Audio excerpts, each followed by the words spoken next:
अंतिम में क्षमा मांग करके भागवत कथा सुन ले तो मुक्ति मिल जाएगी। ऋषियों ने कहा, महाराज जब इतना महापापी होगा तो काहे को भागवत सुनेगा? जो भगवान नाम नहीं ले सकता, इतना बड़ा पापी होगा। अब यदि ना सुन पाए कथा, मृत्यु हो जाए, तब सूझने का ऋषियों पापी मर जाए कथा न सुनेगा तो नरक में जाएगा, भूत बैताल बनेगा। ठीक, अरे उसके खानदान कुल में कोई लायकदार पैदा हो जाए, उसके नाम से भागवत की कथा सुना दे तो पापी प्रेत योनि में गया है तो भी मुक्ति मिल जाएगी, वैकुंठ जाएगा। तब ऋषियों ने कहा, गुरु जी समझ में नहीं आता, अरे जिंदा में कोई आदमी भागवत कथा सुने, धन पावे, वैकुंठ चला जाए तो समझ, मरने के बाद कथा सुने वैकुंठ चला जाए, समझ में नहीं आया। सूत जी ने कहा, ऋषियों प्रत्यक्ष कथा सुनाने जा रहे हैं। गोकर्ण का चरित्र, धुंधकारी का चरित्र, जिसकी कथा सुनने से धर्मशास्त्र कहता है कि जस्याश्रवण मात्रेण और पाप हानि प्रजायते। सूची ने कहा, ऐसी सुंदर कथा सुनाने जा रहा हूं कि श्रवण मात्र से आदमी के सारे जन्म जन्मांतर के पाप नष्ट हो जाए। वो सुंदर चरित्र सुनाने जा रहा हूं। सूर्य ने ऋषियों की यात्रा ते कीर्तयिष्यामि और इतिहासं पुरातनम। अब सुंदर एक बहुत अच्छी कथा सुनाने वाले सूर्य ने ऋषियों का तुंगा भद्रा तटे पूर्वम अवभूत पतनमोत्तमम यत्र वर्णा स्वधर्मिणा सत्य सत्कर्म तत्परः। सूर्य ने ऋषियों इसी धराधाम पर एक तुंगभद्रा नाम की नदी, ये नदी कहां पर है? कर्नाटक में तुंगभद्रा। उस नदी के तट पर एक गांव है जिसका नाम उत्तम नगर। और उस नगर में गांव का नाम जैसे उत्तम था, सब सर्वोत्तम थे, बड़े धर्मात्मा थे। उस गांव के लोग चारों वर्ण के लोग रहते थे, लेकिन सब धर्मात्मा, सत्य सत्कर्म तत्परः। कैसे लोग थे? बड़ा सुंदर लिखा है कि पुर नर नारी सुभग सुचि समता और धर्मशील ज्ञानी गुणवंता। धर्मशील ज्ञानी गुणवंता, धर्मशील ज्ञानी गुणवंता। पुर नर नारी सुभग सुचि समता, पुर नर नारी सुभग सुचि समता, धर्मशील ज्ञानी गुणवंता, धर्मशील ज्ञानी गुणवंता। सब लोग धर्मशील ज्ञानी और गुणवान उस नगर में का, उसी नगर में कहा आत्मदेवा पुरे तस्मिन् सर्ववेद विशारदा। उसी नगर में एक आत्मदेव पंडित जी निवास करते थे, उनका नाम आत्मदेव पांडे था। सर्ववेद विशारदा, चारों वेद की ज्ञाता था। आज बहुत ऐसे हिंदू हैं, पूछो भैया कई वेद है तो नाम नहीं बता सकते और कहेंगे हम तो लोग पक्के हिंदू हैं। चार वेद की ज्ञाता, सामवेद, ऋग्वेद, यजुर्वेद, अथर्ववेद, 6 शास्त्र की ज्ञाता। कल्प, शिक्षा, निरुक्तम, छंदो, विचित्र, ज्योतिष, व्याकरण, प्रकांड विद्वान। पूरे क्षेत्र में उनकी विद्वता की प्रशंसा होती। लोग दर्शन करने आते थे, महाराज बड़े धर्मात्मा है। रोज हवन करते थे, सबको बैठा करके भगवान की कथा सुनाते थे, बड़े धर्मात्मा। इसलिए पूरे क्षेत्र में नाम था, भैया पंडित जी महान ज्ञानी। आत्मदेव की चर्चा हर गली होती थी। ए भाई, आप लोग भी चाहो तो आत्मदेव बन सकते, कोई कठिन बात नहीं। आत्मदेव कैसे बनोगे? अपने आत्मा को देव बना दो तो मनो आत्मदेव। आत्मानं देवं मन्यते इति आत्मदेवः। जो व्यक्ति इतना पूजा पाठ करे, हवन करे, कथा भागवत सत्संग करे, कभी किसी से ईर्ष्या द्वेष न करे, भगवान का भजन करे, वही आत्मदेव। अपने आत्मा को देव बना लो, मनो आत्मदेव। तो चाहे स्त्री हो या पुरुष, सब लोग आत्मदेव बन सकते, लेकिन कलयुग में आत्मदेव बनना बड़ा कठिन है। लोग क्या बनते हैं? धुंधकारी, आधा धुंधम पापम करो। जो जितने बड़ा पाप करे वो उतने बड़ा धुंधकारी। इसलिए धुंधकारी नहीं बनना चाहिए। आत्मदेव, अपने आत्मा को देव बनो, इतना बढ़िया सत्कर्म करो कि देवता बन जाओ, तुम्हारी चर्चा। आद्य ब्राह्मण बहुत ज्ञानी थे, लेकिन संयोग देखो, जो उनकी धर्म पत्नी थी का धुंधुली तत्प्रिय स्मृता, उनके धर्म पत्नी का नाम धुंधुली था। तत्प्रिया धुंधुली स्मृता। अब धर्म पत्नी का स्वभाव सूत जी ने वर्णन किया है, बहुत गजब बन देव पंडित जी बने, धर्मात्मा सज्जन, जैसा नाम था वैसा काम था। लेकिन उनकी पत्नी कहते हैं कि रो लोक का वार्ता रता कोरो, लोक वार्ता माने परपंच करने में दक्ष, प्रायसो बहुत जल्दी का, बहुत बोलने वाला, दिन भर परपंच करने वाला। जब तक पड़ोसिन को पड़ोसिन से ना लड़ा दे तब तक पानी नहीं पचता था, या लड़ जाए या लड़ा देती थी। इतना स्वभाव की दुष्ट, बहुत जल्दी का माने बहुत बोलने वाले। कुछ माताओं का स्वभाव भी होता बहुत बोलती। लिखा है अति सर्वत्र वर्जे, ज्यादा नहीं बोलना चाहिए, ये धर्म शास्त्र कहता है। एक सेठानी थी तो बहुत बोलती थी। सेठ जी हमेशा तंग रहते थे कि सेठानी कोई थी बोल दे बड़बड़ाना, तो बड़ेरी को कौवा नहीं बैठने देते। इसलिए सेठ जी सेठानी साथ कहीं जाती, सेठानी को जाना हो ड्राइवर को बुला लेती, कार पर बैठ के चली जाती, मिल फैक्ट्री बाजार घूमने। एक दिन की बात है, सेठानी तैयार हो गया, सेठ जी फोन करो नौकर आ जाए, ड्राइवर आ जाए। सेठ जी ने कहा देवी जी ड्राइवर का फोन आया था, वो बीमार है, क्या होगा कि कोरोना हो गया, वो जा नहीं सकता। सेठानी का तुम चलो गाड़ी चलो। अब सेठ जी बेचारे हनुमान चालीसा पढ़ते हुए गाड़ी निकाले कि हे हनुमान जी आज रक्षा करना। गाड़ी निकाले, कार पर सेठानी को बैठाए, जैसे 10 कदम गए उसी समय कार पंचर हो गई। जैसे कार पंचर हुई, अब सेठानी शुरू कर दिया बोलना बड़बड़ाना कि पता नहीं भैनी में पैदा हुए कि भद्रम पैदा हुए कि मूल गणंत में पैदा हुए।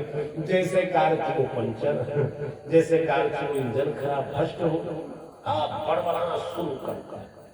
अब सेठ जी चुप हो जा, मौन, कुछ नहीं बोल, और चिल्ला रही, बड़बड़ा रही। तब तक सेठ जी के मित्र पहुंच गए। मित्र क्या हुआ? गाड़ी पंचर हो। सेठ ने कहा मित्र पंचर हो। मित्र ने कहा तो खड़े क्यों? ये तुम्हारे पास स्टेपनी ना हो दूसरी पहिया तो देखो हमारे कार से ले लो। सेठ ने कहा मित्र हमारे पास दूसरी पहिया स्टेपनी रखी है, फिर रिंच ना हो तो हम रिंच दे दें। सेठ ने कहा भाई हमारे पास रिंच भी है, पहिया भी, सब कुछ है। तब मित्र ने कहा अब सेठ जी यहाँ क्यों, बदलो जल्दी, चलो जल्दी बदल। सेठ ने कहा मित्र मदद करना चाहते हो तो एक काम करो। तो बोले क्या करें? कहा 5 मिनट सेठानी से बात कर लो हम मौका तो पा जाए। बोले शंकर भगवान की जय। कुछ लोग इतना बोलते हैं ना कि पंचर कर देते हैं। इसलिए चाहे स्त्री हो चाहे पुरुष हो, अति सर्वत्र वर्जये, ज्यादा किसी को नहीं बोलना चाहिए। इसलिए कुछ लोग बातें सुन के नाराज। तो धुंधुली बहुत जल पिता, बहुत बोलने वाले दुष्ट। ब्राह्मण देवता बड़े धर्मात्मा, पत्नी दुष्टा। ये भाई विधि का विधान है। सबको सब कुछ अच्छा नहीं मिलता, ये लिखा है। संसार में देखो बहुत लोग है पति पत्नी, लिखा है या सुंदरी सा पति न विहीन। यदि स्त्री परम सुंदरी होगी तो उसको सुंदर पति नहीं मिलेगा। बोले तब कहा ढकेलू ज्यादा मिल जाएंगे। यदि पति बहुत सुंदर है तो सुंदर स्त्री नहीं मिलेगी। बोले तब कहीं से प्रखर महीने मिल जाएंगे। यदि भगवान की कृपा हो जाए, पति पत्नी सुंदर हो, बहुत सुंदर हो, तो न पुत्रो न पिवा पुत्री, पता चला कोई संतान ही नहीं। अच्छा भगवान की कृपा हो जाए, पति पत्नी सुंदर हो, संतान हो, बोले तब एक कमी लगी रही हो, तब भवे दरिद्रम, बहुत गरीब रहे, पेट भर भोजन नहीं दे। अच्छा भाई भगवान की कृपा हो जाए, पति पत्नी दोनों सुंदर हो, संतान हो और धन भी हो, बोले तब एक कमी लगी रही। बोले अब कौन कमी? का दंपत्यों च कलकनम, परिवार में हमेशा कलह मचा रहेगा। जैसे सायंकाल भोजन के समय होगा ऐसे मुंह का लाभ चल जाएगा, सवेरे शाम कलह जरूर रहेगा। अच्छा भगवान की कृपा हो, पति पत्नी सुंदर हो, संतान हो, धन हो और सुमति हो, बोले अब कौन कमी? कहा तो भी एक कमी लगी रहेगी। बोले अब कौन? का शरीरम व्याधि मंदिरम, घर में कोई ना कोई बीमार ही पड़ा रहेगा। कब वो पत्नी बीमार है, कब वो माता जी बीमार, एक ना एक आदमी बीमार है, तो डॉक्टर साहब पीछे पड़े रहेंगे। भाई शंकर भगवान की जय। ये विध प्रपंच गुण अयगुण ये विधान है भगवान, सबको सब कुछ नहीं देते। ए भैया जब कुछ ना कुछ कमी रहती तब कुछ लोग आकाश में पुल बांधना चाहते हैं ना, और जिनको भगवान सब कुछ दे वो वैसे पागल हो जाए। इसलिए भगवान जो भी करते हैं बहुत अच्छा, ये मानना चाहिए, ये भगवत कृपा ही।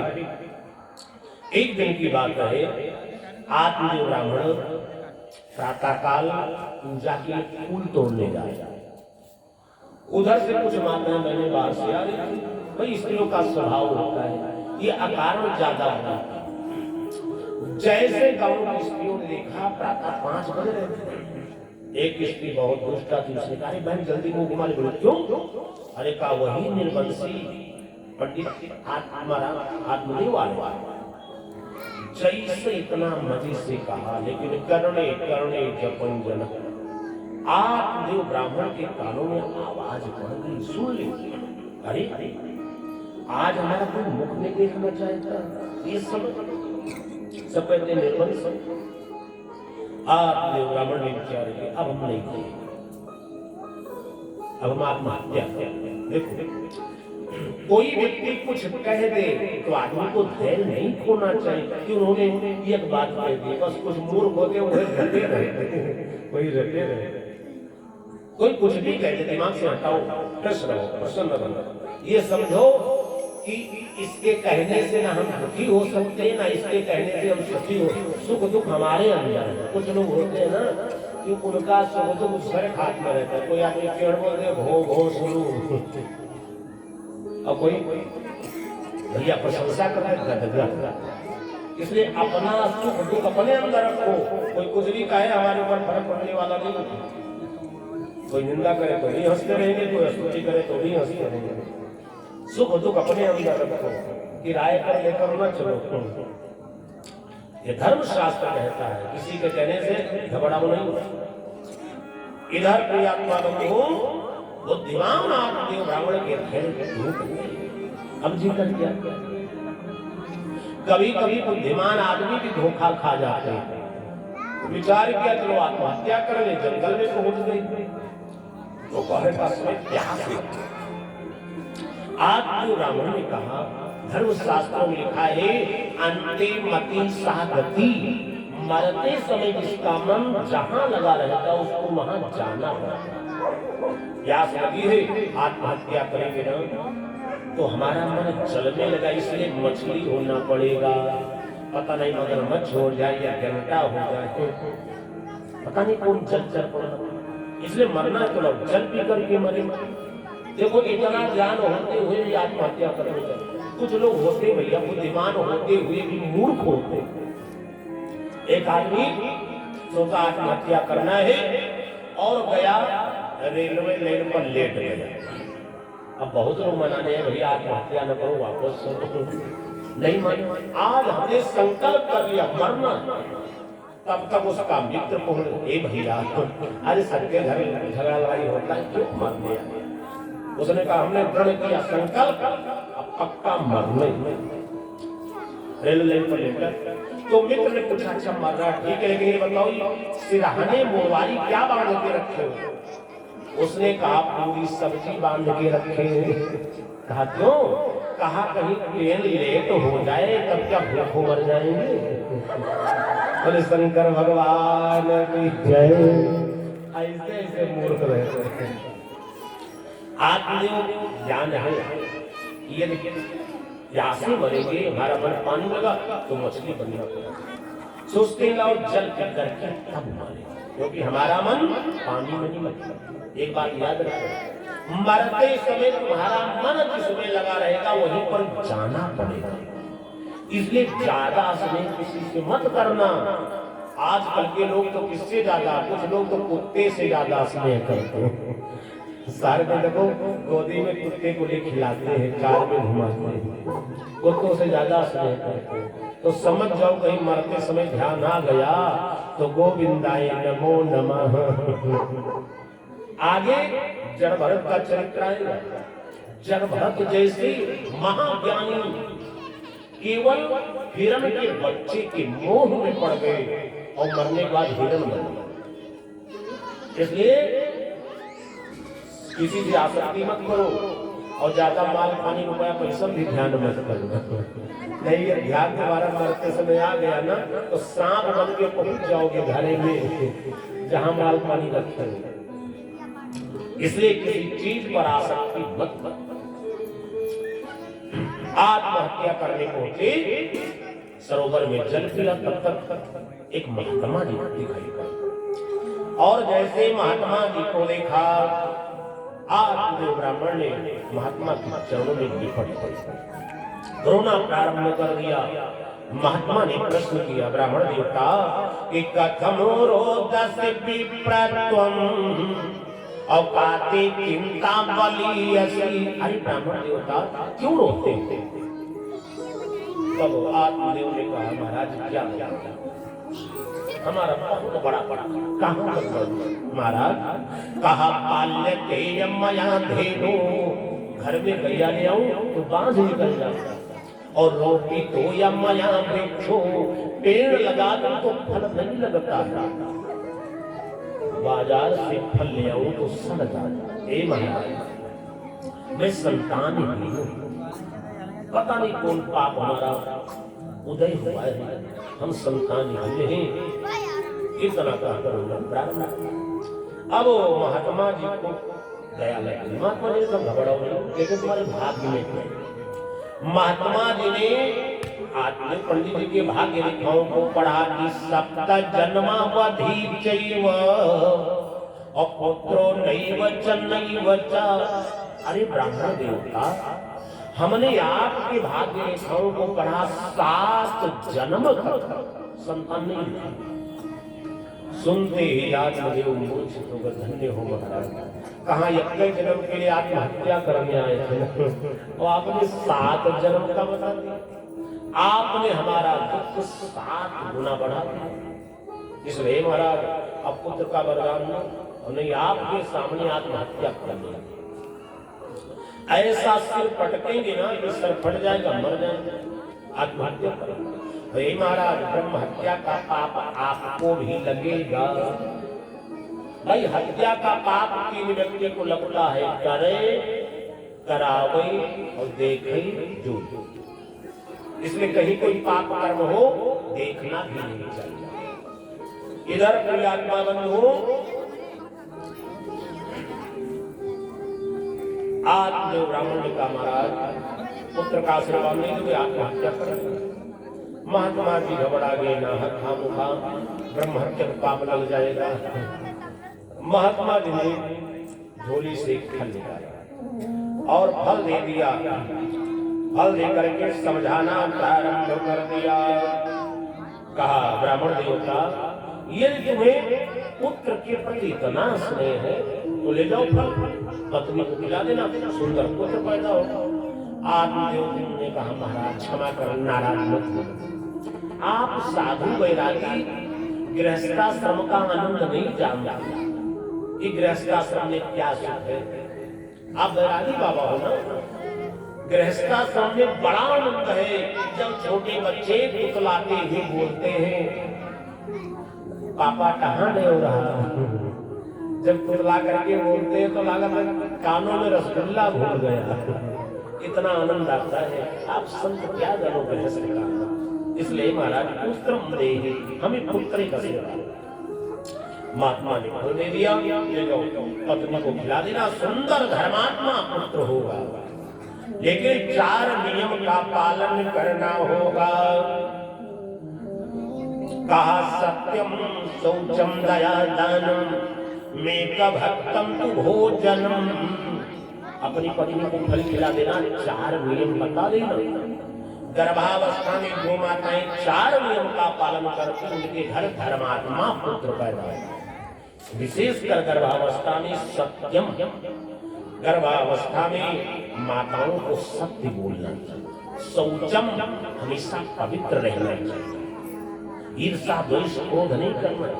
तीसरा नंबर दया, गर्भावस्था में दया क्रोध नहीं करना चाहिए। यदि जो माताएं क्रोध करती हैं, जिद करती हैं, और पेट में बच्चा है ना, वही बालक पैदा होता है, क्रोधी और जिद्दी होता है।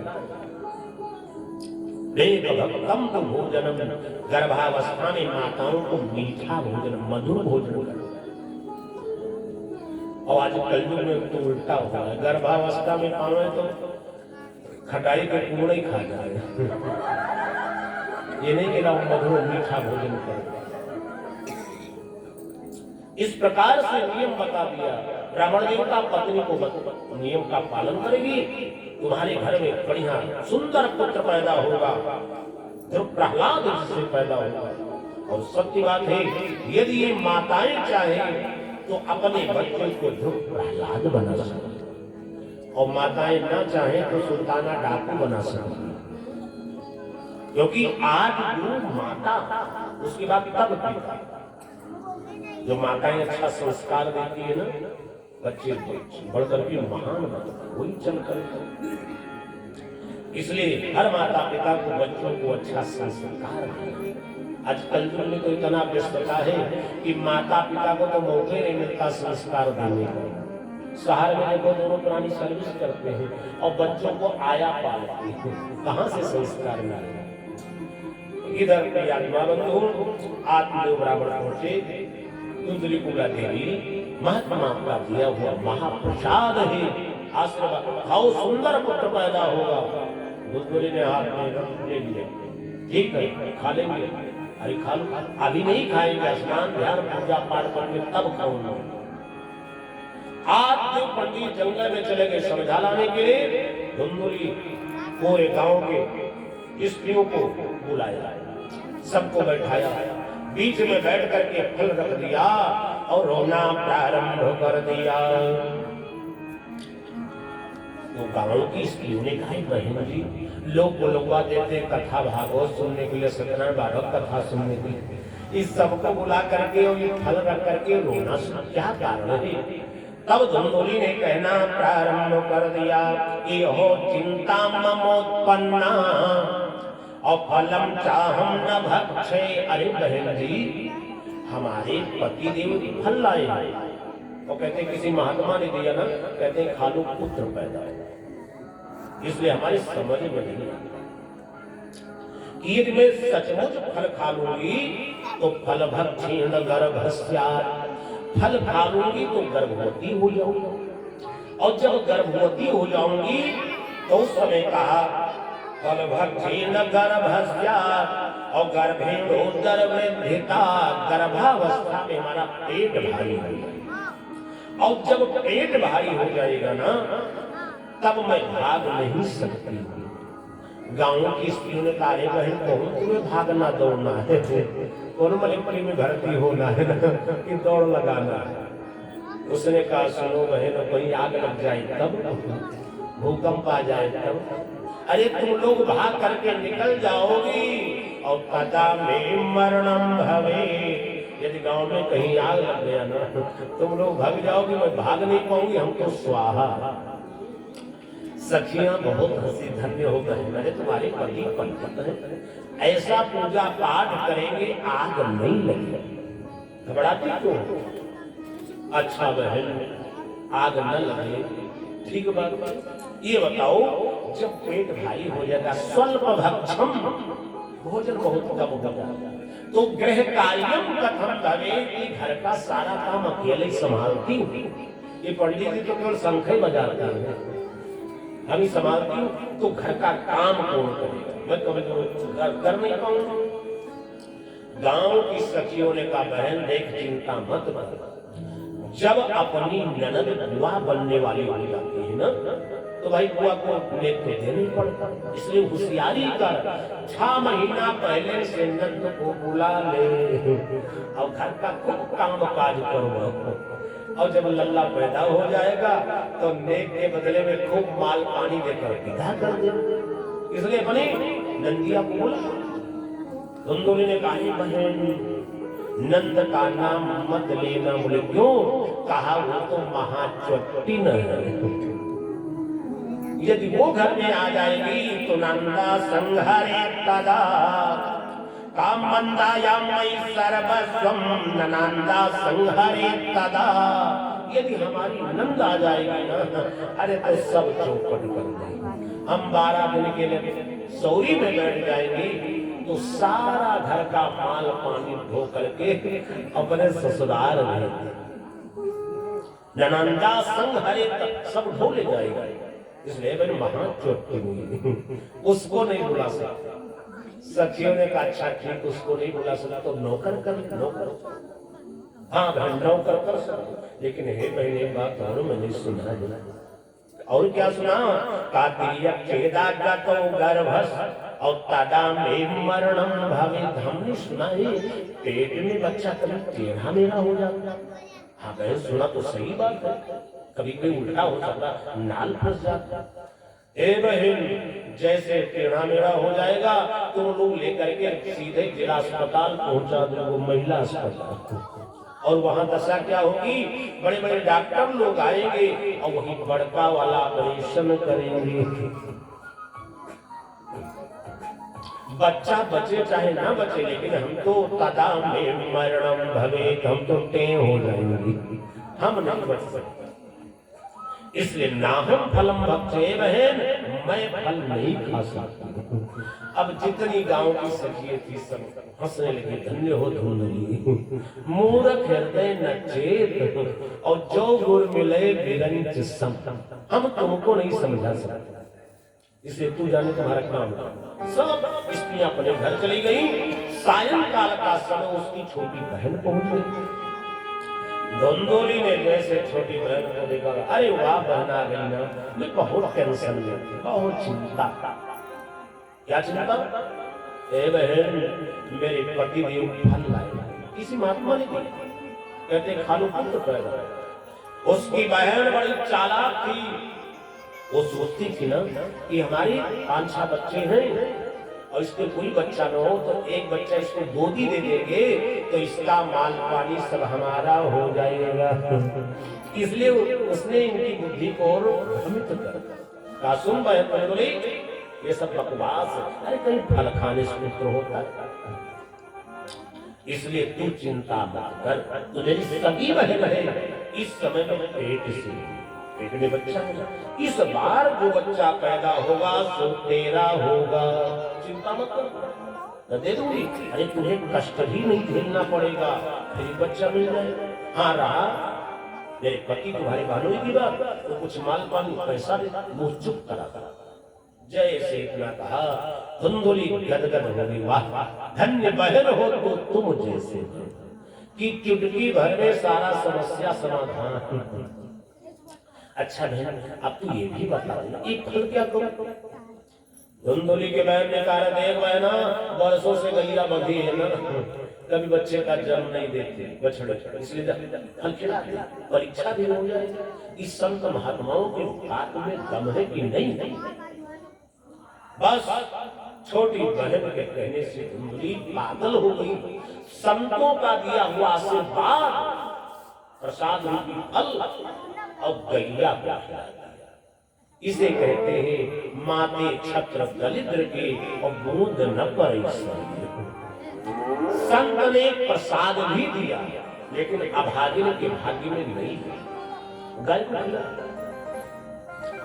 कालांतर में धुंधुली ने क्रिया चरित्र किया है कि क्रिया चरित्रम पुरुषस्य भाग्यम, ऐसा क्रिया चरित्र किया कि 6 महीना बीता, पेट में कपड़ा बांध लिया। जब आदमी पंडित जी देखते हैं कि पेट भारी हो रहा है, गद जिस गांव में जाते, गली में जाते, हंसते हैं, भैया अब हमारे यहाँ भी किलकारी होने वाली है, हमारे यहाँ भी सब थोड़ा बनेगा, भंडारा होगा, अब नन्हे बालक आने वाले हैं। जहाँ जाते हैं वही हमारे खुशी से सबसे कहते हैं, लेकिन आप जो ब्राह्मण को रास्ते का पता नहीं।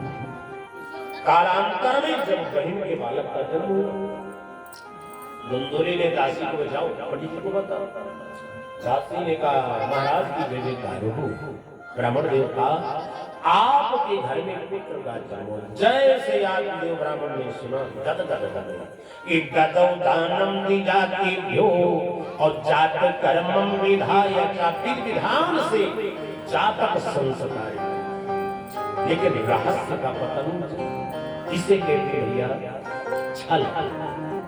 धर्मशास्त्र कहता है किसी भी स्त्री को अपने पति के साथ छल नहीं करना, झूठ नहीं बोलना। नहीं आगे कथा में सुनोगे ना कि धुंधुली की क्या दशा।